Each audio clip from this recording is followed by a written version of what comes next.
Rebonjour et re-bienvenue sur le podcast de Sur deux roues. Aujourd'hui, on reçoit Arnaud Manzanini. Il se peut que vous connaissiez ce nom parce que c'est aussi un podcasteur. Il est derrière Dans la tête d'un cycliste, podcast français très réputé en matière de cyclisme. Et Arnaud est aussi le cofondateur d'une série de courses d'ultra nommée la Race Across Series. Il s'agit d'une course d'ultra-distance répartie un peu partout à travers l'Europe. Et, fait intéressant, il y a maintenant une course au Québec, la Race Across Québec. Il est aussi derrière Gralps, une course d'ultracyclisme en gravel dans les Alpes. La course part de la Suisse, traverse le nord de l'Italie pour finir sur la Côte d'Azur, un événement qui doit être extrêmement pittoresque. Aujourd'hui avec Arnaud, on va parler d'ultracyclisme, mais aussi de la Race Across Québec.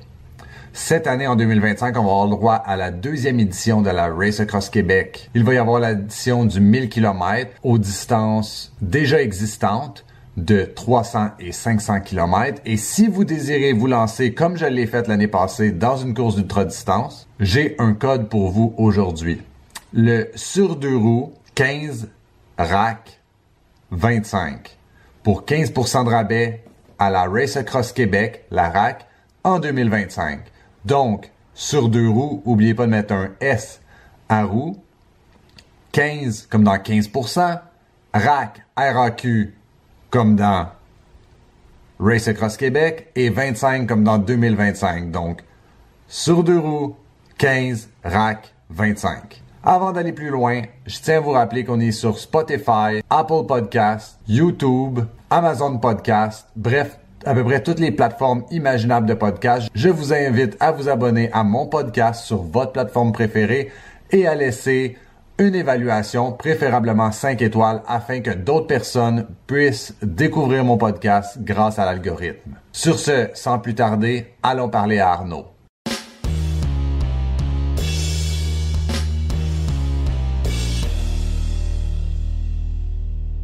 Ça va bien? Ben, ça va bien, je te remercie, toi. Ben oui, super, super. Mieux que la dernière fois qu'on s'est croisés après la Race Across Québec. J'étais content, satisfait, mais un peu fatigué. C'est normal, c'est normal. Bon, écoute, si tu as bien récupéré, c'est l'essentiel. Ouais, j'ai eu le temps depuis août. Là, on est rendu en octobre, donc j'ai eu le temps en masse de récupérer. Bon, très bien. Ben, merci beaucoup d'avoir accepté mon invitation. C'est drôle parce qu'il y a quelques années, je pense qu'il y a 3 ans, quand j'ai décidé de partir le podcast, j'écoutais déjà ton podcast. Puis, ce qui était drôle, c'est que j'écoutais les conversations, je pense, avec JB, ça se peut-tu? JP, ouais. JP, OK. Ouais. Puis, c'est ça, j'écoutais les conversations, puis je me disais, ça ressemble beaucoup aux entrevues que je fais pour mon blog écrit. Donc là, je me suis dit, je pourrais juste les enregistrer, puis ça ferait du bon contenu, version Québec. On n'avait pas beaucoup de contenu comme ça. Je suis encore un grand fan de ton podcast, mais ça a été un peu une inspiration pour ma propre Écoute, chaîne génial, tant mieux, aujourd'hui. c'est bien. Je suis content de pouvoir te recevoir. Ouais, c'est très bien. Ben, merci pour ce retour, c'est très cool. Peut-être qu'on peut commencer par une première question pour ceux qui n'ont pas la chance de te connaître, comme moi j'ai eu la chance de te connaître via ton podcast. Est-ce que tu veux nous parler de ton parcours en tant que cycliste, puis comment tu es devenu, tu as découvert l'ultra? Ouais, ben écoute, alors j'ai été effectivement à haut niveau il y a quelques années. Hein. J'ai commencé le vélo très tard. J'ai commencé le vélo.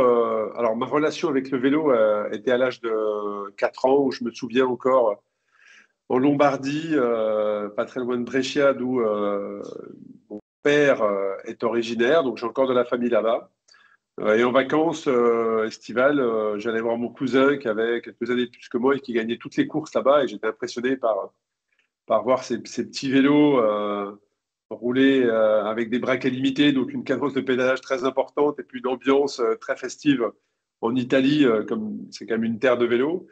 Et malgré ça, j'ai pris ma première licence à 18 ans, 18-19 ans. J'ai fait du tennis, j'ai fait du foot. J'ai rapidement, c'est relatif, mais j'ai gagné 2-3 mois après ma première course. Donc j'ai gagné au sprint une première épreuve. J'ai commencé tout en bas de l'échelon en France. Il y a des catégories, voilà. Donc moi j'ai commencé en 4e catégorie, donc c'est l'épreuve la catégorie senior la plus basse. de la Fédération française de cyclisme. Et puis, j'ai gagné ma première course. L'année d'après, je suis monté de catégorie. L'année d'après, je suis monté de catégorie. Et puis, je me suis retrouvé en élite, ce qu'elle le rend juste sous les professionnels. Quelques années plus tard, où là, on était au tout début en France, à l'époque, au tout début où les divisions se mettaient en place. Parce que maintenant, il y a la division nationale 1, la DN1, la DN2, la DN3. Il n'y avait pas du tout ça à l'époque, c'était des clubs, voilà. Et j'avais terminé dans le top 500 des coureurs français, professionnels compris. Donc voilà, c'était un bon niveau. J'étais un bon, je pense, rouleur. Je n'étais pas du tout grimpeur. Et en France, si tu veux, enfin à l'époque, je parle, si tu voulais te distinguer et envisager une carrière professionnelle, il fallait que tu sois capable de passer quand même les bosses pour finir dans le classement général des courses par étapes amateurs. Et ça, c'était pas à m'importer. Dès que l'ascension faisait plus de 2-3 km, je voyais que je manquais j'avais pas ce coup de pédale là, quoi. Voilà. Par contre, j'ai gagné j'ai gagné, je pense, je ne sais pas tous compter, mais ouais, je dirais environ une quarantaine de courses amateurs, quasiment toutes en solitaire. C'est-à-dire des attaques assez lointaines. Et puis derrière, j'étais capable de tenir un rythme élevé très longtemps. Quelques courses au sprint, mais voilà, c'était pas ma spécialité. Et puis à 25 ans, je m'étais dit à l'époque, si je me rends compte que ce métier, je ne peux pas en vivre, à ce moment-là, je rentre dans la vie active. Et c'est ce que j'ai fait à 25 ans. J'avais pas de réseau, pas de contact. Ça commençait à se structurer, mais c'était compliqué. J'avais pas les résultats non plus qui me permettaient d'envisager quoi que ce soit. Donc, je suis rentré dans la vie active et j'ai mis de côté le sport, où j'ai mis toute l'énergie que je mettais dans le sport de haut niveau. Parce que j'avais le statut de sportif de haut niveau en France. Donc, en gros, j'allais à l'école le matin et l'après-midi, je m'entraînais tous les jours. Donc, j'avais vraiment un entraînement de professionnel. J'étais à 20 000 km par an. Je roulais 6 jours sur 7. Enfin, vraiment, là, je faisais le métier, comme on dit. Et puis ensuite, j'ai consacré toute cette énergie dans la vie professionnelle. Donc, j'étais dans l'immobilier, au real estate, et j'ai eu plusieurs agences. Hein. J'ai eu jusqu'à 5 agences immobilières où je manageais 5 agences. Et puis en 2009, j'ai eu une opération d'une hernie inguinale. Et le chirurgien me dit, pour retrouver un peu la condition, vous devriez refaire un petit peu de vélo.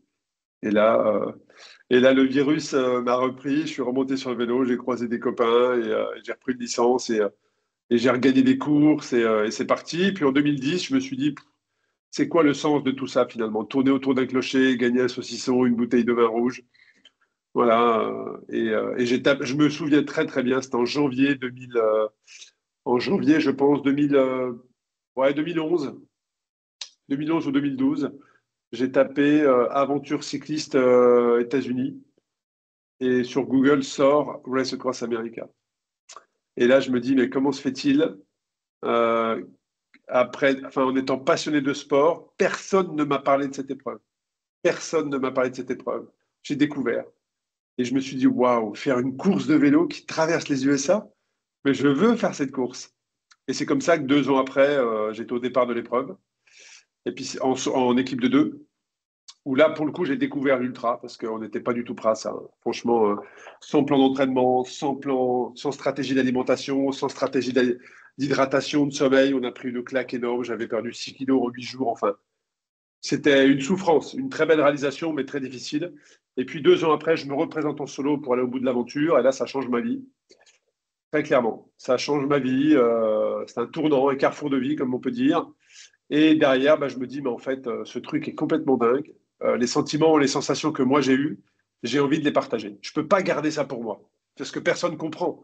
Personne ne comprend d'avoir fait 11 jours de vélo, 440 km par jour en moyenne, euh, pendant 11 jours pour traverser un continent. Et tout ce que ça procure, il faut que je le partage. Et donc, j'ai décidé de créer un support en France. Et j'ai commencé en 2018 par Race Across France où au tout début, on avait 42 participants avec 3 distances. Donc le format est exactement le même. Tout ce qui se passe aujourd'hui a été écrit déjà en 2016-2017 dans ma vision. Donc il y avait déjà ces distances, 300, 500, 1000 et 2005. Et ils étaient 19 au départ du 2500 km, 2 au départ du 300 km. pour te dire. Il fallait vraiment y croire. Quand j'y repense, il fallait vraiment être très engagé, être convaincu. Et puis, ben, là, on s'apprête à ouvrir les inscriptions dans quelques jours. Il y a un très, très fort engouement dans toutes nos épreuves. Et l'année passée, 2700 participants sur nos différentes épreuves, 1350 sur la France. Et là, cette année, ben, il y a déjà, au moment où je te parle, on a ouvert notre waiting list depuis 36 heures, donc 48 heures, et on a déjà plus de 4200 personnes qui se sont inscrites sur la liste d'attente. Euh, donc, c'est une belle histoire pour le moment. Voilà, alors c'est beaucoup d'engagement. Hein. C'est un job 7-7. Ça, je te raconte la belle histoire. Mais c'est beaucoup de stress, beaucoup de discussions avec les villes, avec les partenaires, trouver des bonnes personnes pour t'accompagner. Parce que moi aujourd'hui, tu me poses la question, c'est moi qui ai mis en lumière. Mais j'ai toute une équipe derrière moi qui m'accompagne. Je ne suis pas seul dans le projet. Et sans ces personnes-là, on ne serait pas là pour en parler. Et je leur dois beaucoup. Je sais ce que je dois à ces personnes. Mais voilà, tout ça est parti d'une idée. Et puis surtout une passion du vélo. Ouais, c'est ça. Donc, si je résume, c'est que tu as fait de la race across USA, c'est comment qu'elle s'appelle? Race across Race Amérique. Cross America. Puis après ça, tu as fait de la race, tu as organisé la race across France Ouais. et c'est devenu avec le temps une série C'est ça, c'est présente. ça, où on a développé en 2021. Alors, j'avais déjà fait quelques tests en 2019. En 2019, j'avais déjà fait quelques courses en région où j'avais testé Race Across Paris, Race Across Île-de-France, enfin, des régions françaises. Mhm. Et en fait, je pense qu'à ce moment-là, en 2019, le marché, les ultra-cyclistes n'étaient pas au rendez-vous encore. C'était pas encore vraiment implanté comme ça l'est aujourd'hui. Et donc, j'avais eu très, très peu de personnes. Et je m'étais dit, c'est trop tôt, c'était pas du tout intéressant financièrement. C'est moi, je perdais de l'argent. En fait, c'est moi qui mettais des fonds propres. Et je m'étais dit, bon, c'est pas suffisant, c'est trop tôt, on va mettre en pause. Et j'ai relancé ça en 2021, où on a créé Race Cross Paris, Race Cross Belgique, et puis l'année d'après, Race Cross Switzerland, et puis l'année d'après, Race Cross Québec, et puis là, l'année prochaine, Race Cross Espagne en plus. Mm. Et donc, ben voilà comment ça s'est développé. Voilà comment ça s'est développé. Mais c'est intéressant ta question parce que j'anticipe peut-être une autre de tes questions. Jean-Philippe, moi, quand j'ai voulu implanter, je me suis dit, mais 5000 km comme aux USA, ça va faire peur à tout le monde. Mhm. Et puis, dans l'époque dans laquelle on vit, est-ce que ça serait vraiment intéressant de faire une course dont on a l'obligation d'avoir des voitures d'assistance et une équipe autour de soi? Je me suis dit non, probablement pas. Et donc, j'ai regardé ce que faisait Race Across America. J'ai regardé ce que faisait en Europe la Transcontinental Race. Donc, c'est l'opposé de la Race Across America. C'est-à-dire que Mhm. là, tu ne peux avoir aucune assistance et même entre participants, ils ne peuvent même pas se passer une chambre à air. Tu vois. J'ai regardé également ce que faisait une nouvelle discipline émergente chez nous en Europe qui s'appelle le swimrun. J'ai regardé ce que faisait l'Ironman, bien évidemment. Ce que faisait également l'UTMB avec le trail à Chamonix. Et j'ai créé la semi-autonomie. Parce que pour le coup, dans l'ultra-distance, ça n'existait pas. Mhm. C'est-à-dire, d'un point A à un point B, tu te débrouilles, mais quand tu arrives sur une base de vie, tu peux avoir n'importe quel support. On peut te changer un pédalier, on peut t'apporter ton meilleur dessert, un plat de pâtes, Mhm. un vêtement, ce que tu veux. Sur les bases de vie, tu as le droit d'avoir du support. C'est comme un ravitaillement de Formule 1. Tu passes au stand. Tu vois ce que je veux dire? Ouais. Donc, j'ai fait ce mixte et j'ai créé ce concept de semi-autonomique. J'étais convaincu qu'il allait plaire au départ. Et effectivement, ben, les résultats sont là. Hein. Le nombre d'inscrits ne cesse d'évoluer. Il y a beaucoup d'enthousiasme autour de ce que l'on fait. Et c'est comme ça qu'en 2018, le projet s'est lancé. Ah, non, c'est vraiment très intéressant. Puis c'est le fun de voir la croissance. Puis c'était pas dans les questions qu'on s'était échangées, mais j'aurais peut-être une question. Est-ce que tu penses que la pandémie a aidé à l'explosion de l'ultra? Parce que, tu sais, moi, dans le fond, j'ai fait mon premier 275 km pendant la pandémie, étant donné qu'il se passait rien, puis qu'on avait toutes nos journées devant nous. Puis j'ai comme l'impression qu'il y a beaucoup de monde qui ont dépassé leurs limites en solo à ce moment-là. Puis là, dans le fond, si je comprends bien, c'est que c'est 2021 qu'il y a eu l'explosion ou la grande diversification de la Race Across Series.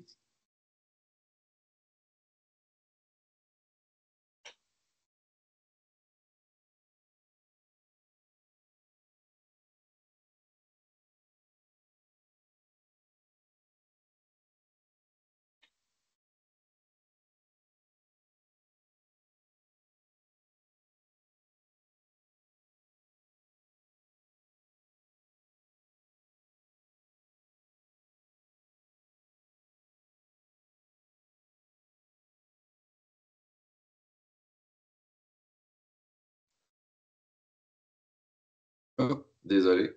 Désolé, sur une petite coupure de réseau. Je suis désolé. Pas de problème. Alors, je réponds à ta question, effectivement. Ouais. Je pense que ça a accéléré. De toute façon, les chiffres sont là également, hein. C'est-à-dire, quand je regarde ma courbe d'inscrits, oui, il y a eu une accélération en 2020 parce que j'ai eu la chance de passer entre les gouttes, c'est-à-dire que j'ai eu la chance de pouvoir organiser l'événement. Donc, j'ai fait l'événement, chaque année, l'événement a eu lieu. Et il y a eu une accélération parce qu'en fait, on est passé de. Donc, j'ai eu 42 participants la première année, 65 la deuxième, 180 la troisième, et là, je suis passé tout de suite à 850. Donc, je suis passé de 180 participants à 850 en 12 mois. Et donc, et ça, je te parle de 2021. Donc, oui, il y a eu un effet Covid. C'est évident que j'ai toujours mis beaucoup de communication sur mes événements. Et je pense que la communication de 2020 pardon, a donné beaucoup d'envie aux gens qui avaient été. Parce qu'en France, on a eu un confinement très strict, hein. C'est-à-dire qu'on est resté 3 mois enfermés chez nous, hein, vraiment sans sortir, hein. Où on devait se faire nous-mêmes des papiers qui disaient qu'on sortait sur un rayon d'1 kilomètre. Donc c'était très, très strict. Très, très strict, privation de liberté totale. Et je pense que ça a joué, en tout cas, si ça n'a pas joué, alors il y a aussi le concept, le travail, bien évidemment, mais en tout cas, en 2021, là, on a eu vraiment un saut très important. Mhm. Puis, dans le fond, ma prochaine question, c'est plus. Ouais, mes prochaines questions vont être plus reliées à, je pense, l'expérience. Parce que moi, quand je me suis inscrit l'année passée à la Race Across Québec, je connaissais pas tant l'expérience, le parcours. Puis comme tu l'as dit, tu sais, je pense que c'est unique comme événement. J'avais jamais entendu parler au Québec d'une telle épreuve. Puis en termes d'organisation, c'était un peu inconnu. Fait que quelqu'un qui voudrait s'inscrire, je pense que ça peut être intéressant qu'on parle du processus en tant que tel. Ouais, tu as raison. À quoi ressemblent les parcours? Tu as dit qu'il y avait un 300, 500, 1000 puis 2500? Sur la Race Across France. Sur Race OK. Across France, il y a 2500 km. Sur Québec, Race Across Québec. En fait, l'histoire avec Race Across Québec, c'est que moi, on va dire que je suis un peu un homme pressé. C'est-à-dire Mhm. que j'aime pas rester sur une même position ou j'aime pas la routine ou j'aime pas me satisfaire d'un truc qui fonctionne. Donc, moi, mon objectif, c'est que si demain, si on se reparle dans 3 ans et d'ici là, j'ai ouvert 5 ou 6 nouveaux événements, bah, génial. Tu vois, c'est-à-dire que j'aime aller de l'avant. Voilà. Donc, Mhm. on me reproche parfois beaucoup ce côté rêveur, homme pressé. Ah, voilà, c'est comme ça. Je fais les choses avec beaucoup d'enthousiasme et très peu de calcul. Enfin, Mhm. je veux dire, je vais pas, quand je vais créer ou me développer, réfléchir à une éventuelle rentabilité. Non, non. Si je rencontre les bonnes personnes qui ont envie de m'accompagner et de développer un projet, on y va. Et puis, ben, entre le moment où on se dit on y va et entre le moment de l'événement, ben, bien évidemment, tu as une réalité financière qui fait que bah, tu prends des décisions et tu fais des choix pour que ben, à la fin, tu sois à l'équilibre. Voilà, et Québec, en fait, j'ai eu écho par par Karian, qui est notre vidéaste, qui avait beaucoup discuté avec Jesse lors de son aventure sur Race Across France, qu'il a d'ailleurs terminé les 2500 km. J'ai discuté avec lui et Karian me dit, mais tu sais, à Québec, il y a Jesse qui aimerait bien aussi se lancer dans l'organisation d'événements. Et c'est comme ça que j'ai été mis en relation avec Jesse et David. Et en fait, le concept, il est le suivant, c'est que on a 2 types d'événements sous Race Across Series. On a ce qu'on appelle les formats compacts. Donc, c'est des formats qui durent moins de 5 jours. Voilà. Et on a le format Race Across France, qui est vraiment un format traversé, où là, ça Mhm. dure maximum 10 jours. Donc, sur les formats compacts, on a 3 épreuves de gravel et 3 épreuves de route. Donc, les épreuves de gravel, c'est 50, 100, 200. Et les épreuves de route, c'est 300, 500, 1000.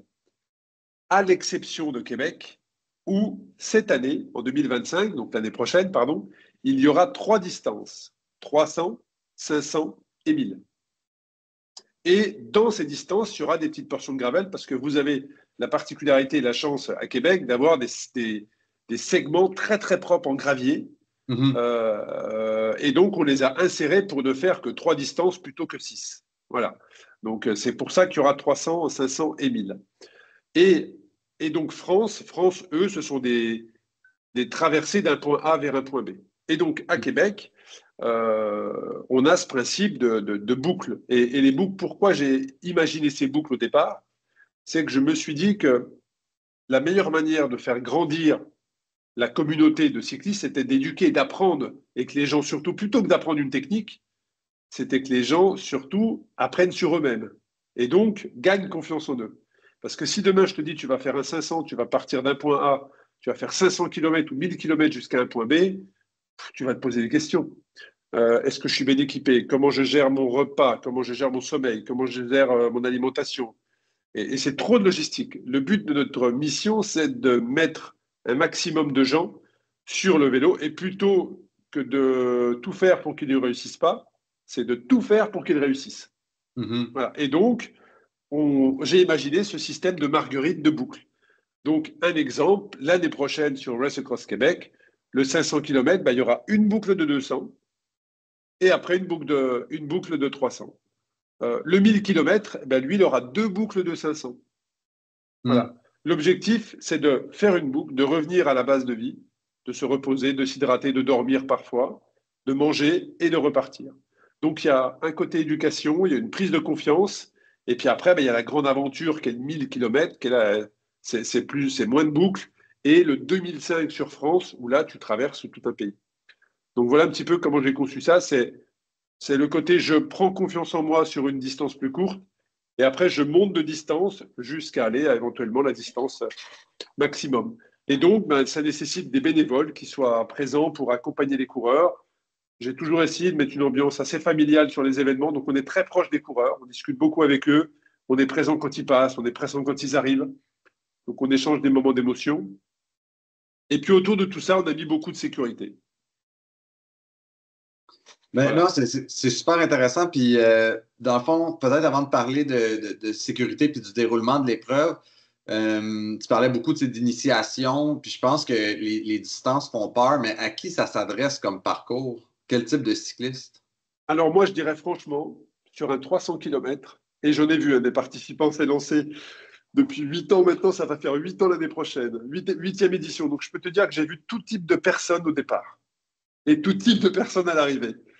Et je pense sincèrement que toutes les personnes qui sont en forme physique, qui veulent se lancer un défi, sont capables de terminer un 300 km. Déjà, les personnes qui nous écoutent, je les invite un matin, elles ont du temps, un week-end, elles prennent leur vélo, elles partent à 5 heures du matin et elles vont rouler jusqu'à 21 heures le soir. Elles auront déjà fait des centaines de kilomètres. Mhm. Tu vois ce que je veux dire? Donc je Ouais. pense, et là je ne parle pas de vitesse, hein, parce que ce que j'ai constaté par expérience, et je le dis souvent dans mes podcasts, je le dis souvent dans les briefings d'avant-course, mais ce que je constate, c'est, et je pose la question aux gens, c'est qu'est-ce qui fait abandonner un être humain sur un vélo? C'est pas la distance qui le fait abandonner. Ça peut faire 100, 200, 500 000, 2005, 5000 comme j'ai fait. C'est la vitesse à laquelle il veut parcourir. Tu peux faire un 100 km. Hein. 100 km, tu veux le faire à bloc, ça va être compliqué. Alors que Ouais. si tu y vas tranquille, tu es sûr de les faire dans ta journée. Eh bien, 500, 1000, 2005, c'est pareil. C'est la vitesse à laquelle partent les gens qui les fait abandonner. Ce n'est pas la distance. Et donc, je pense vraiment que toute personne qui est en condition physique, si quelques mois avant, elle se dit, mon prochain défi sportif, ça sera de faire un 300, un 500, un 1000 ou un 2005, elle a le temps de se préparer. Donc, je pense vraiment que ça s'adresse à toute personne qui a envie de se fixer un challenge et qui, plusieurs mois avant, va se mettre dans un move qui va lui permettre de se préparer. Et ce qui est intéressant avec le cyclisme ultra-distance, c'est que ça embarque toute une famille. C'est-à-dire que la personne qui va faire l'épreuve, elle va forcément partager ça à sa famille. Elle va changer ses habitudes alimentaires, très probablement. Mhm. Elle va optimiser son sommeil pour être en forme, très probablement. Donc, ça va avoir un impact sur sa vie de tous les jours pendant au moins un an. un peu avant, un peu après. Et surtout, c'est que ça va embarquer aussi toute la famille dans la création de souvenirs. Donc, voilà, je pense que ça s'adresse à toute personne qui a envie de se challenger, célibataire, en couple, retraité, voilà. Et ce qui est génial, c'est que ça va créer des souvenirs, pas qu'à une personne, mais à tout le cercle qui est autour de cette personne. Et ça, c'est génial. Mais j'aimais bien le commentaire sur l'intensité. Je pense que ça a été une de mes faiblesses cette année à la Race Across Québec parce que je pense qu'après 110 km, j'avais 33 de moyenne. Ah oui. Puis après, tout s'est effondré à 285. Là, j'avais 27 de moyenne à 285, puis j'ai fini à 25 de moyenne. Fait qu'en 25 km, j'ai perdu 2 km/h, soit à peu près l'équivalent de 11 heures de vélo. J'étais comme, non, ça allait pas mes affaires en fin, mais écoute, on apprend de nos erreurs, semblerait. C'est l'expérience. C'est l'expérience. C'est sûr que quand tu fais 300 km et qu'à la première ascension, ben, tu restes dans ton rythme, tu te mets danseuse, tu forces, ça va passer, ça va passer. Mais cet effort-là, quelques dizaines de kilomètres plus loin, tu vas le payer. Donc, il faut vraiment être dans la gestion. Ouais. Puis, dans le fond, dans le déroulement d'une épreuve, vu que c'est un peu différent, si, mettons, on prend le 500 au Québec, donc, comment... Donc, moi, je voulais juste expliquer aux gens comment ça se passait. Donc, les gens arrivent, font vérifier leur vélo puis le matériel parce que c'est super important d'avoir un matériel minimum, c'est ça? En fait, j'ai vraiment créé ce concept avec l'envie de... C'est pas qu'une épreuve de vélo. Moi, je veux vraiment qu'il y ait de l'ambiance. Je veux vraiment que ça soit autre chose que juste une épreuve de vélo. Donc, pour ça, il faut rassembler les gens, il faut partager avec eux, il faut créer des moments. Et donc, effectivement, on a une journée de ce qu'on pourrait classiquement appeler de retraite de Sahara. Donc, effectivement, les gens viennent. Donc, en l'occurrence, cette année, en 2024, il y avait possibilité de passer chez notre partenaire quelques jours avant à l'Accordé, à Laval. Et puis, d'ailleurs, c'était une belle réussite. Hein. Franchement, on a vu beaucoup de monde passer. Et puis derrière, donc, ça se fait aussi sur site. Donc, tu viens, tu récupères ton dossard. Dedans, tu peux avoir quelques goodies de nos partenaires, une petite casquette, une petite gapette de la course. Et puis, comme ça, on discute des parcours, de la réglementation. Voilà. Donc, déjà, il y a un retrait dossard. Ensuite, il y a des stickers, hein, parce que ça nous permet d'identifier la personne sur le parcours. Et donc, une fois que la personne a mis aux normes son vélo, on va dire ça comme ça, avec des bandes réfléchissantes et des stickers avec le numéro de dossard, eh bien, il y a un contrôle vélo, puisqu'effectivement, on ne laisse pas partir, on ne laisse plus partir, parce que les premières années, il n'y avait pas ce contrôle vélo. Enfin, il n'était pas fait de la même manière. Là, on a vraiment tout bien cadré. On vérifie que le matériel est adéquat et conforme pour rouler sur route ouverte, c'est-à-dire le cycliste est visible avec un baudrier, le vélo est visible avec des bandes réfléchissantes, il a bien des réserves d'eau, il a bien une réserve alimentaire, il a bien le tracé sur son compteur ou sur sa montre, il a bien un casque aux normes. Voilà, on s'assure effectivement que le vélo est OK pour partir et donc le cycliste. Donc ça, c'est une fois que tout ça est préparé, eh bien ce qu'on fait en Europe, c'est ce qu'on fait on appelle ça nous, une pasta party, c'est-à-dire qu'il y a un moment de repas tous ensemble avant que les coureurs s'élancent, et là c'est pareil, j'ai opté non pas pour un départ en mass start, mais j'ai opté pour un départ en mode contre-la-montre, puisque c'est une épreuve individuelle, puisque tu n'as pas le droit de rouler en groupe, ça aurait été totalement paradoxal de faire partir les gens tous ensemble. Donc, ce départ est donné par un speaker toutes les 30 secondes, et toutes les 30 secondes, par ordre d'inscription. Donc, si tu t'inscris le premier, tu partiras le premier. Si tu t'inscris le dernier, tu partiras le dernier. Et donc, toutes les 30 secondes, il y a un coureur qui s'élance. Et c'est à compter de ce moment-là, puisque c'est directement mesuré par un GPS, que le temps de course est lancé. La seule particularité des dossards, c'est que sur Race Across France, sur le 2500 km, les dossards sont attribués à vie. C'est-à-dire que si tu t'inscris il y a 6 ans et que tu reviens sur l'épreuve, tu auras ton dossard d'il y a 6 ans. Ce qui veut dire que tu vas partir dans les premiers, puisque l'ordre de départ, c'est les dossards les plus faibles. Et donc, c'est génial parce qu'on voit généralement revenir les anciens ou les habitués. Il y a toujours beaucoup d'émotions. Donc voilà, les coureurs s'élancent et puis ensuite ils repassent à la base de vie où il y a un ravitaillement, un repas qui est servi. Ils se servent en café, voilà tout ça, en boisson, ils peuvent dormir et puis ensuite ils repartent et à l'arrivée il y a un repas qui est servi. Et puis également, on l'a testé à Québec, ça a été vraiment une très belle réussite. Il y a ce brunch, en tout cas un moment de partage autour d'un repas qui est fait. L'année prochaine, il sera le samedi soir et le dimanche matin, et non pas que le dimanche matin. Donc l'année prochaine, on va tout faire pour que les participants soient quasiment tous arrivés à 95% le samedi soir. Et là, on fera une belle animation tous ensemble. Donc voilà, le but, c'est vraiment de partager. Donc au départ, on l'a fait en Europe. Là, on va le faire sur Québec l'année prochaine. Sur les moments de départ, il y aura ce qu'on peut appeler des sortes de talks. Il y aura des témoignages de participants. Donc pendant que quelqu'un ira faire contrôler son vélo ou retirera son dossard, il entendra une personne qui témoigne de son expérience, de comment il a équipé son vélo. On aura peut-être un nutritionniste qui viendra donner quelques conseils également. Bref, on va créer un vrai moment de partage et aussi d'éducation sur ces jours de départ. Très cool. Puis, c'est ça, en termes de règlement, aussi pour les gens qui nous écoutent et qui voudraient s'inscrire et penser à leur stratégie, pas le droit de sillonner ou drafter, comme on dit au Québec. Exactement. Il y avait aussi, on va parler plus tard de l'équipement nécessaire, donc un minimum d'équipement à avoir.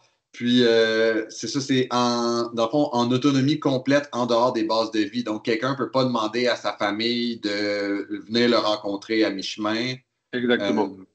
En fait la limite, et je pense que je vais te donner un exemple qui va être très simple, c'est qu'effectivement, entre les bases de vie, tu ne peux pas avoir d'assistance.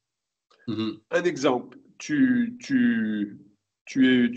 passes le long d'une route, il y a quelqu'un qui te dit, tiens, j'ai une bouteille d'eau, ou j'ai un coca, ou j'ai un sandwich, est-ce que tu le veux?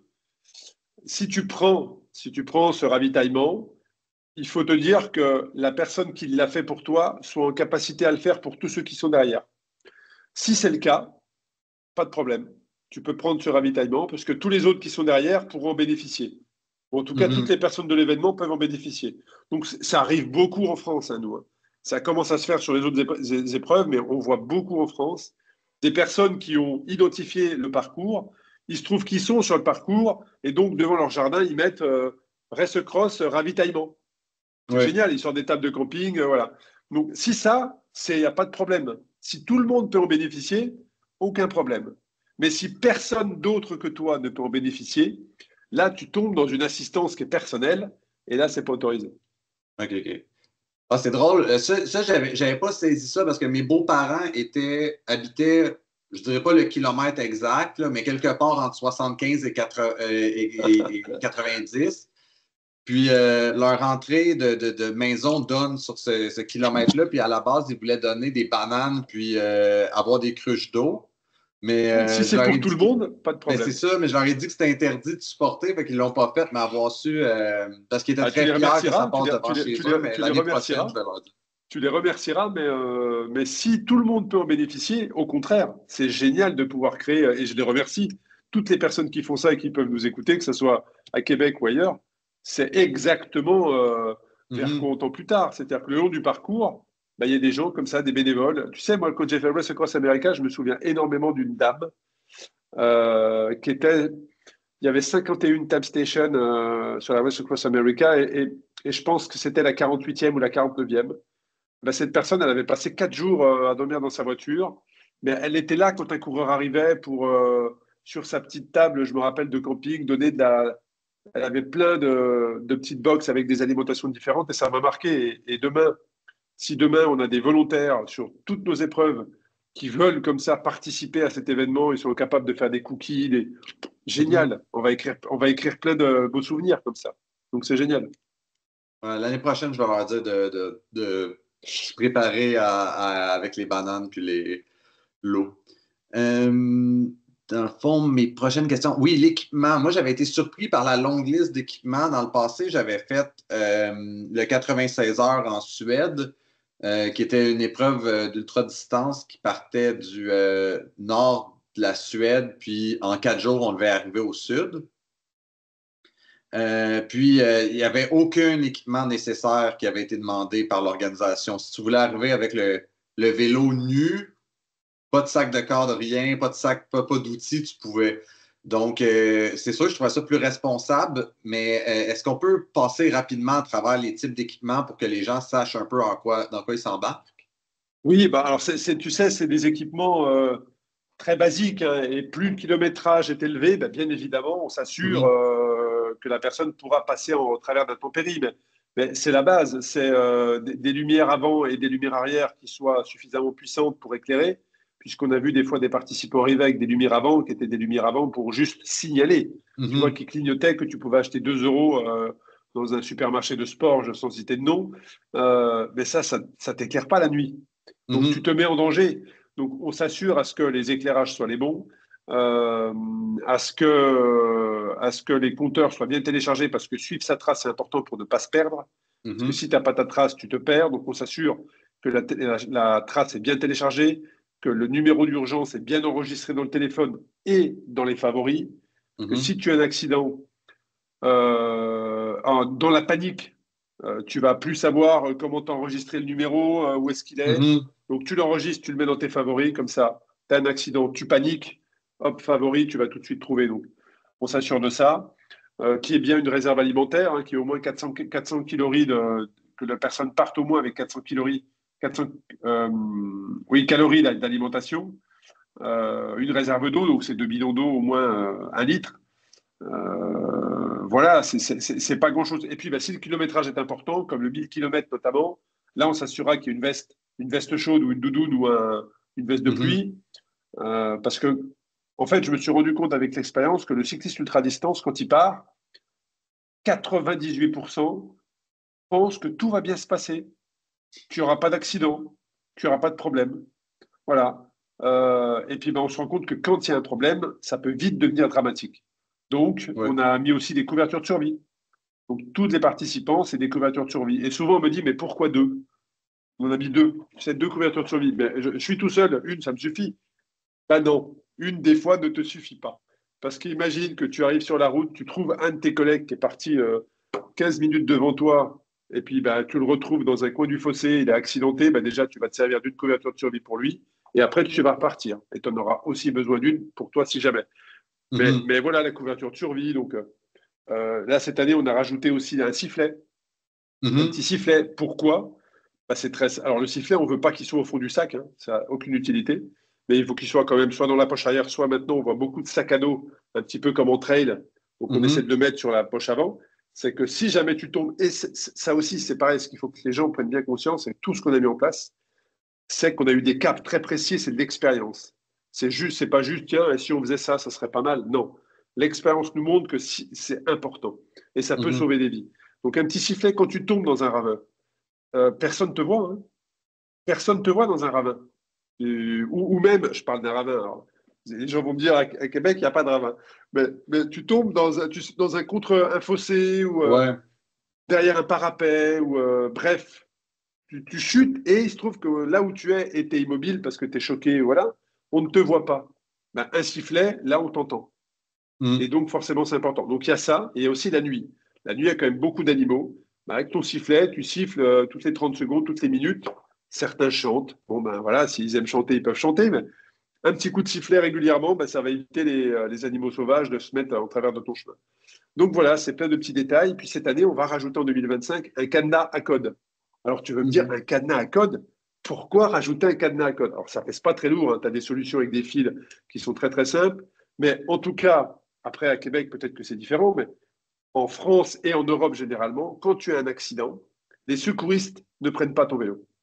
OK. C'est-à-dire les pompiers vont arriver et tu vas leur dire, hey, mais mon vélo là qui vaut 15 000 dollars, je ne peux pas le laisser. Et les pompiers vont dire, bah, nous on l'emmène pas à ton vélo, hein. Mhm. Donc, par expérience aussi, là on demandera aux pompiers d'attacher le vélo dans un endroit bah, le plus sécurisé possible, mais en tout cas d'attacher le vélo, d'avoir un point GPS, et comme ça, l'organisation pourra récupérer le vélo avec ce Ah, code. ben ouais. Voilà. Ça c'est ce qu'on a trouvé comme astuce pour rassurer les coureurs qui ont un accident et qui se disent, mince. Alors, généralement, les gens trouvent un voisin, mais c'est un moment de stress pour le coureur et pour l'organisation, et on veut sécuriser un minima ça. Donc voilà, tu vois, c'est pas des choses Euh, c'est pas des choses dingues, c'est de l'expérience, c'est de la sécurité. Et puis, ben, on essaie de s'améliorer d'année en année. Non, c'est de la logique. Puis le cadenas, tu sais, je voyais aussi des gens, des fois, je sais pas comment c'est en Europe, mais des fois, des gens qui étaient un peu nerveux, disons, quand on arrivait à Tremblant, par exemple, de laisser leur vélo en face d'une épicerie, par exemple, puis il avait peur de se faire voler. Donc, il y a des gens qui demandaient à d'autres personnes de surveiller le vélo. Puis Oui, là, on est non, dans non, une là, on n'est pas sur le course. vol, hein. Alors, je touche du bois, mais on n'a jamais eu de vol de vélo Ouais, sur nos épreuves. Nos parkings à vélo, on les surveille. Mais la notion de cadenas, c'est pas du tout pour le vol. Là, OK. là, on préconise d'avoir un cadenas, bien évidemment, mais là, on va le rendre obligatoire parce qu'en cas d'accident, Mhm. ben, les vélos sont pas pris par les pompiers et on peut les Ouais, comprendre. Tu vois? Donc, pour sécuriser le coureur, l'organisation, eh ben, on va demander un cadenas. Voilà. bien. Puis, ben, ça fait pas mal le tour, je crois, de mes questions pour aujourd'hui.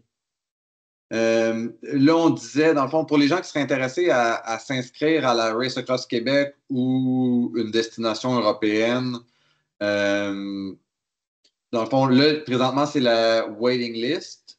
Oui, alors on se rend compte, c'est vrai qu'on a ouvert cette waiting list il n'y a pas très longtemps, on se rend compte que c'est pas encore un réflexe à Québec. Alors je ne sais pas si vous fonctionnez avec ce système de liste d'attente chez vous, mais là, sur les 4000 inscrits, un peu plus de 4000 inscrits à date, on a quelques centaines, mais on sent qu'à Québec, c'est pas une habitude, mais c'est normal. Là. L'épreuve vient d'arriver. Il n'y a pas de problème, hein. Ouais. On a fait 200 inscrits l'année passée. C'était une très belle première édition. On s'attend à un gros engouement cette année, puisque le 1000 km, bah, ça va être Alors, je ne sais pas quand est-ce que tu vas diffuser l'épisode, Jean-Philippe, mais le 1000 km, on va partir du vélodrome de Bromont. OK. Voilà, on va passer dans Montréal et pour aller à Terrebonne. Donc, ça va être un parcours qui est magnifique. Euh, le 500 km, 300 km également. Donc, on rajoute une distance. On sait qu'il y a Mhm. beaucoup d'Européens qui vont venir vous voir à Québec pour faire le 1000. Oui. Voilà, donc ça a beaucoup plu en Europe. Donc on s'attend à beaucoup de personnes. Donc la waiting list, c'est ce qui permet aux gens de garantir une place déjà. On ne sait pas si on aura un sold out ou pas, mais ça garantit la place et surtout ça garantit le prix le moins cher. C'est un prix d'appel en fait. Voilà, ce prix-là, après 24 heures, bah, il y aura un cran supplémentaire jusqu'au 31 décembre et puis après un autre cran supplémentaire Mhm. jusqu'au probablement au mois de mai. Mais s'inscrire à la waiting list, ça garantit sa place et ça garantit un tarif qu'on ne retrouvera pas, tout en sachant que l'on peut prendre l'option report. Donc, si jamais OK. bah, tu ne peux pas, bah, tu reportes à l'année prochaine parce que tu as pris l'option et c'est intéressant. Et ce qu'on a mis en place aussi, là, je pense aux femmes qui veulent s'inscrire et puis bah, il se trouve qu'elles tombent enceintes avant l'épreuve. Eh bien, on a mis une politique pour les femmes, c'est-à-dire qu'elles peuvent reporter pendant 3 ans leur dossard. Hmm. C'est visionnaire, pareil. J'avais jamais entendu ça, mais Bah c'est écoute, une excellente idée. Écoute, on essaie de faire beaucoup, beaucoup de choses pour les filles. Mhm. À Québec, ça a été notre épreuve où il y a eu le plus de filles en pourcentage, 29%. Ouais. Moi, je suis ravi. On va probablement collaborer sur notre partenaire textile sur la série, sur une marque, euh, sur une marque de vêtements cyclistes féminins qui commence à être très connue en France, en Europe et qui va probablement arriver chez vous à Québec, qui s'appelle Wilma, Wilma, et qui a lancé des innovations pour les femmes, notamment au niveau du cuissard, qui n'avaient jamais été pensées par les grandes marques de textiles. Et ça nous est sollicité par les filles qui font du vélo sur nos épreuves, qui nous disent, mais vous devriez aller voir cette marque-là, elle fait des choses très très bien pour nous. Et donc, voilà, on est en discussion, mais il y a de fortes chances qu'on collabore ensemble. Et donc, si on collabore ensemble, bah, cette marque-là sera présente avec un stand sur la prochaine édition de Race Across Québec. Hmm, très cool. Ouais, mais je savais pas que c'était votre course avec le plus haut ratio En pourcentage, on est homme-femme, à mais 29%, ouais. Ouais. j'étais surpris de voir, parce que normalement, mettons, on va dans un grand fond d'eau ou n'importe quel, je dirais, événement cycliste, il y a pas le même ratio. J'étais surpris de voir la quantité, puis les femmes étaient très fortes. Je Bien regardais, là, sûr, exactement. exactement. Moi, tu sais, j'ai plusieurs podcasts et ce sujet-là, ce sujet sur la femme, le vélo, je l'adresse énormément dans mes épisodes. Et j'avais fait un épisode avec un scientifique, avec un entraîneur sur l'égalité homme-femme. Mhm. C'est-à-dire, est-ce qu'un jour une femme pourra battre un homme? Est-ce que est-ce que c'est, est-ce que c'est possible? Est-ce que c'est un mythe, une réalité? Et en fait, ce spécialiste m'avait expliqué, donc il travaille à l'INSEP en France. Donc l'INSEP, c'est le centre qui forme les champions de demain. Donc Mhm. l'INSEP, c'est la référence française de la préparation sportive, de l'entraînement et des gros sportifs.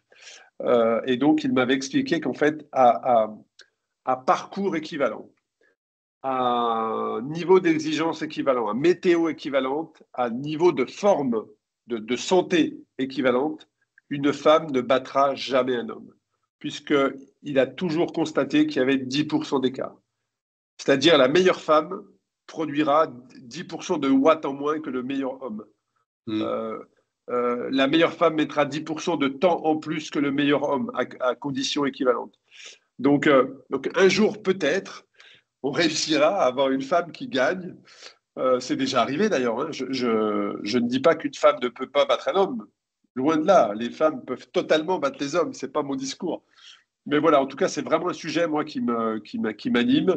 Et donc, eh bien oui, on travaille avec des groupes de femmes. On a des groupes de femmes, tous les ans, on les réunit, on leur demande qu'est-ce qui ferait que vous soyez plus à l'aise sur nos événements, qu'est-ce que vous aimeriez trouver. Et c'est comme ça qu'on s'est rendu compte il y a 3 ans, figure-toi, en discutant. Les femmes, on n'avait jamais discuté entre elles. Je me souviens très très bien de cette réunion.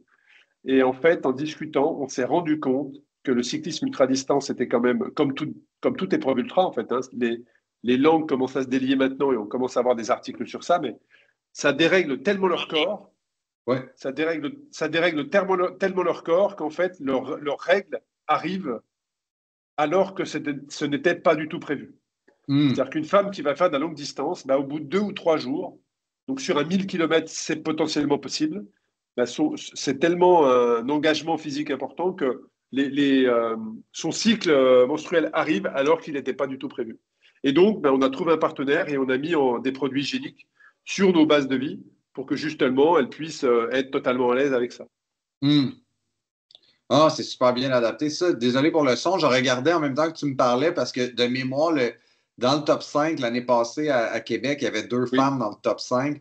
Puis c'est quelque chose qui m'avait marqué parce que j'étais comme, il y avait quand même des gars très forts dans oui, je dirais, ouais. à la liste de départ, puis de voir justement, tu sais, euh, Oui, il y a eu de très belles quasiment la performances. parité dans le top 5. Je veux dire, 40% de femmes, ça, j'étais pas surpris parce que les deux qui étaient dans le top 5 étaient considérés comme très fortes dans notre communauté, mais c'était le fun de voir justement tu sais, qu'une épreuve comme ça où tout le monde se mesure un contre l'autre arrive à. Il y a de plus en plus de diversité. Tu sais. Ouais, ouais, on a même en Suisse, hein, on a une femme qui a fait quatrième. Quatrième sur le 1000 km. Et donc, oui, oui, non, non, tout ça est très, très bien. Tout ça est très, très bien. Tout ça va la bonne direction. En tout cas, nous, ça nous tient vraiment à cœur. Alors, je ne sais pas comment ça fonctionne, la communication en Amérique du Nord, à Québec plus précisément, autour justement du sport féminin. Moi, Mhm. j'ai tendance, j'ai presque envie de pousser un coup de gueule parce que je trouve qu'en Europe, notamment en France, on arrive à un niveau où c'est presque moi ce que j'appelle du woman bashing en fait. C'est-à-dire qu'il y a des effets d'annonce faits autour d'un pourcentage de femmes présentes sur événements et quand tu creuses, tu te rends compte que c'est totalement faux. Mhm. Voilà, nous, enfin, là-dessus, moi je suis pas du tout dans ce délire-là. C'est une vraie volonté de ma part et on essaie d'accompagner au mieux en ayant des actes et non pas des effets de communication. Mais vraiment, on met en place des choses pour que les filles se sentent à l'aise. Et comme je te l'ai dit, bah, si elles s'inscrivent, parce que ça coûte quand même plusieurs centaines d'euros quand tu veux participer à des distances, des 1000, des 2005 en France, ça coûte quand même, c'est un investissement sur l'année. Bah, si tu tombes enceinte, et ce qui est génial, c'est un heureux événement, eh bien, ben, passe du temps avec ton enfant, et puis remets-toi en forme, et puis bah, dans 2, 3 ans, tu reviens. Voilà. Ah, c'est bien. Donc voilà, après, je peux aussi te parler de sommeil et de sécurité. si tu Oui, veux. Je sais pas on si peut tu peut-être l'avais prévu. prendre un petit 5 minutes parce que je pense que c'est aussi une crainte de plusieurs. Tu sais, parce que même moi, dans le fond, le 500 partait le soir. J'avais caressé l'idée de faire le 500. Finalement, je m'étais ravisé pour le 300. Mais tu sais, partir le soir, je pense qu'il y a des gens qui ont comme cette crainte à propos du sommeil. C'est normal, c'est légitime. Euh, Alors, comment on a adressé le sommeil? C'est-à-dire qu'on s'est rendu compte en observant beaucoup les participants. Moi, j'ai quasiment vu toutes les arrivées en cette édition cette année, de tous les événements. Et j'ai vu plusieurs fois des coureurs s'effondrer après l'arrivée, notamment au sommet du Mont Ventoux. Je me trouvais très bien, c'était en 2021. Ouais, 2021, au sommet du Mont Ventoux, à l'arrivée du 300 km en France, et les coureurs tombaient dans les vapes, tombaient dans les pommes. Malaise. Et c'est là où j'ai eu l'idée de mettre en place un poste de gestion opérationnelle, ce qu'on appelle chez nous le PGO, pour garantir la sécurité de tous les participants. Et je me suis dit, si je continue comme ça, on va droit dans le mur. On va droit dans le mur pour la discipline. Et donc, j'ai mis en place un poste de gestion opérationnelle. Donc, c'est une pièce, on va dire, de 40 mètres carrés dans lequel il y a à peu près 6 ordinateurs. Et donc, on suit non-stop la course du premier qui part au dernier qui arrive. Donc, on suit les GPS. Et donc, depuis plusieurs années, on fait progresser notre prestataire, on lui demande des alertes, on lui demande des codes couleurs, de manière à avoir vraiment sur un grand écran une vision complète de l'événement. Et donc, le sommeil, le lien, c'est qu'on s'est rendu compte qu'il y avait beaucoup de participants qui étaient totalement délirants, qui ne savaient plus ce qu'ils disaient. Certains reprenaient même le parcours dans l'autre sens quand ils s'arrêtaient. Ils étaient perdus. Et on s'est rendu compte qu'il y avait un lien avec le repos et le sommeil. Et donc, j'ai pris contact avec un grand spécialiste chez nous en France du sommeil, qui est Rémi Urdiel, qui travaille avec des grands navigateurs, qui travaille avec des organisations comme l'UTMB à Chamonix. Et je lui ai dit, voilà mon problématique, c'est que je ne veux pas mettre une règle sommeil après avoir eu un accident. Mais je veux anticiper. Voilà. Et je constate qu'aujourd'hui, il y a un problème avec le sommeil, il y a quelques cyclistes ultra-distance qui communiquent en disant, moi, j'ai pas dormi depuis 2 jours, moi, j'ai pas dormi depuis 3 jours. Et donc, forcément, ça influe des gens qui se disent, bah, moi, je vais faire pareil. Alors nous, avec le spécialiste, on a creusé et on s'est rendu compte, parce que ces gens-là sont venus sur nos événements, et on s'est rendu compte que ces gens-là dorment en fait. Donc tu vois, il y a beaucoup de communication totalement fausse, histoire d'avoir des likes, d'impressionner, mais en fait, ces gens-là, ils dorment. Ils dorment. Donc, on s'est dit, on va mettre en place une règle qui ne va pas envoyer nos participants droit dans le mur. Et donc, j'ai demandé à ce spécialiste, il a fait 34 simulations avec on contrôle au bout de 24 heures, on contrôle au bout de 2 jours, on contrôle au bout de 36 heures, et puis ça nécessite 6 heures d'arrêt, 8 heures, 2 heures. Et on s'est rendu compte que depuis 2 ans, la bonne règle, c'est le participant, donc sur le 1000 km et sur le 2500 km, il faut que son GPS soit arrêté au moins 4 heures par tranche de 36 heures. Okay. Donc tout ça, on le contrôle par GPS. Si au bout de 24 heures, il a moins de 2 heures d'arrêt, il reçoit un SMS. Si au bout de 32 heures, il n'a pas d'arrêt, il reçoit un SMS. S'il n'a pas son ratio de 4 heures par 36 heures, il est éliminé. Voilà. Okay. Donc ça, c'est transparent, c'est clair. Et donc, on s'est rendu compte qu'au bout de 2 ans, figure-toi, nos participants vont beaucoup plus vite parce qu'ils dorment forcément beaucoup plus. Et surtout, le taux d'accident a considérablement chuté. Donc, en 2 ans, on a réussi à faire changer les lignes sur ça. Donc, mais il y a plus de sécurité. Les coureurs se sont encadrés parce qu'ils savent qu'on les suit par GPS non-stop.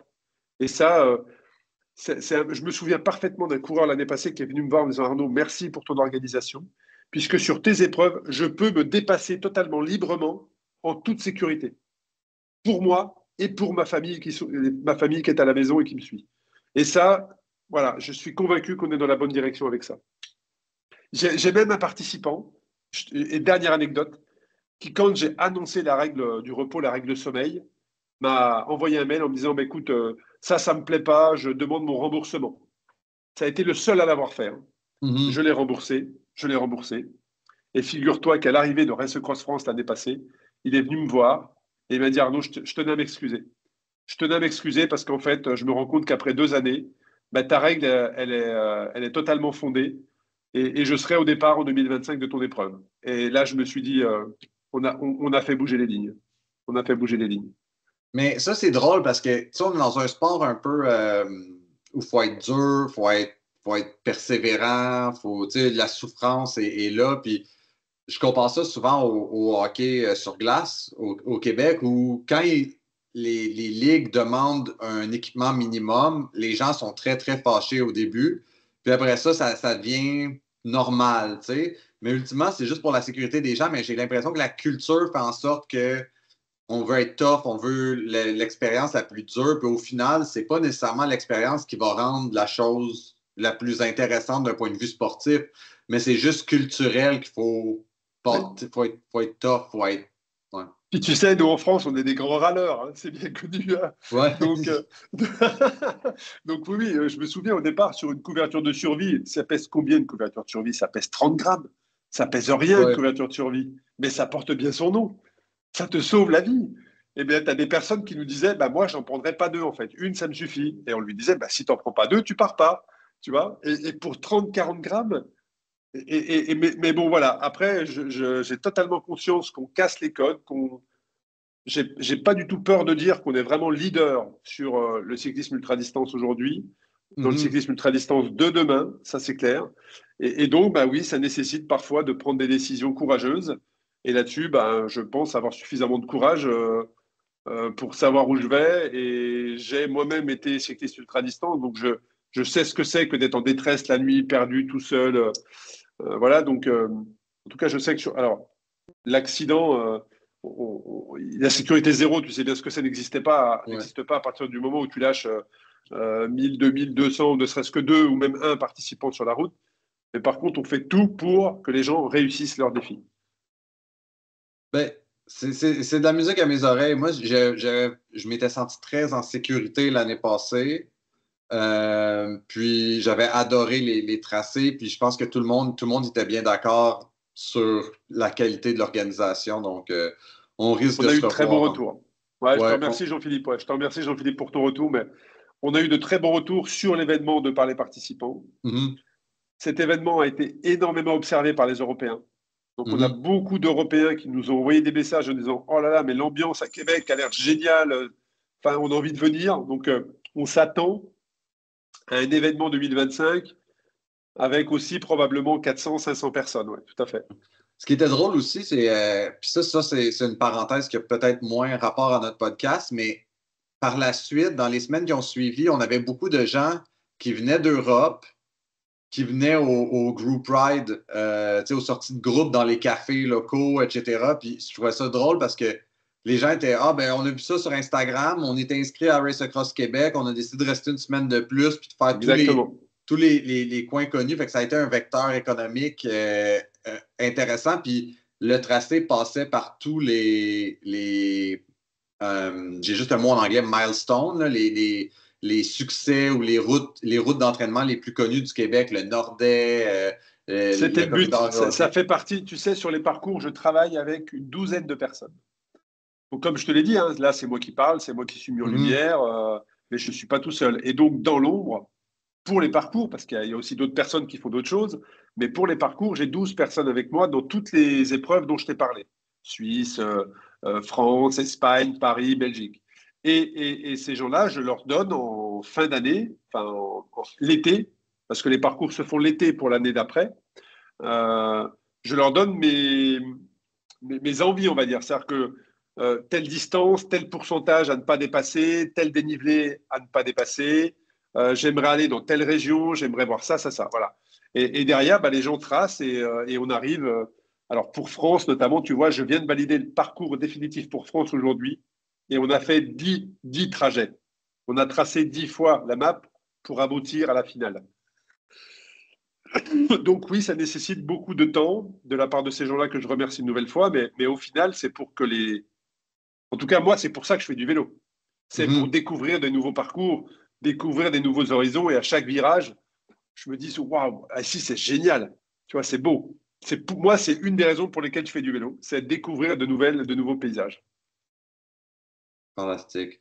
Ben, je crois que c'est ce qui va conclure notre épisode d'aujourd'hui. Je vais prendre Eh des ben, écoute, questions du public, puis on pourra peut-être se reparler pour un autre épisode dans le futur. avec grand plaisir. En tout cas, voilà, n'hésitez pas, racecrossseries.com, vous avez toutes les informations.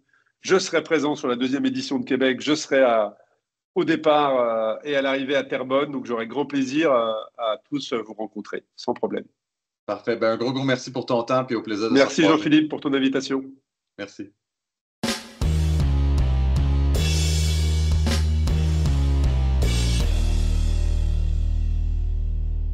Merci beaucoup d'avoir écouté jusqu'à la fin cet épisode de podcast. C'était un des plus longs que j'ai jamais fait et je tiens à vous rappeler avant de terminer le sur 2 roues 15 RAQ 25. Le sur 2 roues 15 RAQ 25 pour 15% de rabais à la Race Across Québec 2025.